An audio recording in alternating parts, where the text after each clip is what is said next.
So, heto na mga Kawan Stories. Marami nga po ngayon ang namamangha sa talento at pagiging fit ni Buddy Hield kay Coach Steve Kerr. Pero alam nyo ba nga, ang team ng Golden State Warriors ang sumagip sa karir ng isang Buddy Hield?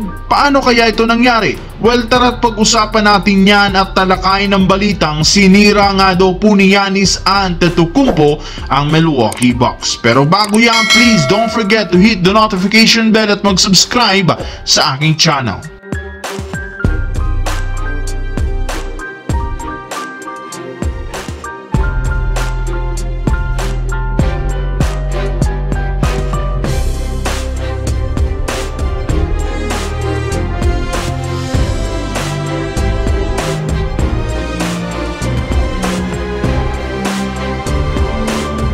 Napakalaki nga po mga Kawan Stories ang pinagkaiba ng Golden State Warriors ngayong season kumpara last year, dahil nagagawa na nga po nila ngayong manalo kahit wala si Stephen Curry. At isa sa mga dahilan ay si Buddy Hield na nagkakaroon ngayon ng career year sa pag-average niya ng career high 22 points per game, 4.2 rebounds, 2.5 assists sa kanyang 51% shooting. Kaya grabe nga talaga ang impact nito sa Golden State. Ngunit sa kabila niyan, mas malaki pa rin naman ang pasasalamat ni Buddy Hield sa team na ito. Ayon sa naging interview niya, hindi rin naman niya magagawa ang ganitong klaseng performance kung hindi dahil sa tiwala na ibinigay ni Coach Steve Kerr. Ika nga, ang Golden State Warriors ang literal sumagip sa kanyang karir dahil inamin nga nito na ngayon na lamang siya nagkaroon ng green light sa lahat ng kanyang binibitawang 3-pointer. Ibinulgar nga nito na masyado nga po siyang nililimitahan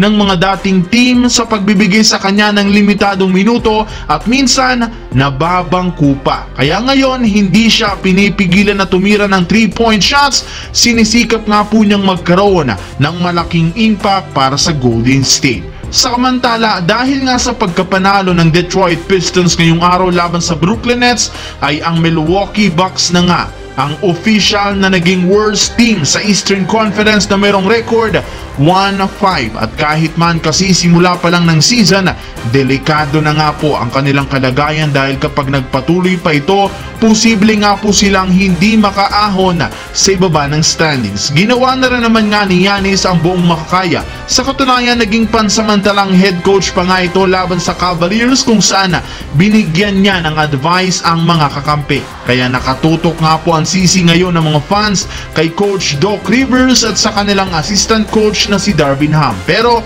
kung meron man nga pong isang tao ang dapat sisihin dito, ito nga daw ay mismo si Giannis Antetokounmpo dahil sa mga mali-maling desisyon sa nagdaang taon nang sinimulang pag-approve niya sa pag-trade kay Jrue Holiday. Dahil dyan, tuluyan na nga pong nanghina ang lineup dahil alam nga ninyo na si Holiday ang ibigay sa kanila ng kampyonato. Bukod dyan, maling-mali rin naman nga pagtanggal ni Giannis sa kanilang dating head coach na si Adrian Griffin last year dahil nagkaroon rin naman ito ng magandang start kumpara kay Doc Rivers na hindi ngayon alam ang gagawin matapos ang sunod-sunod na talo.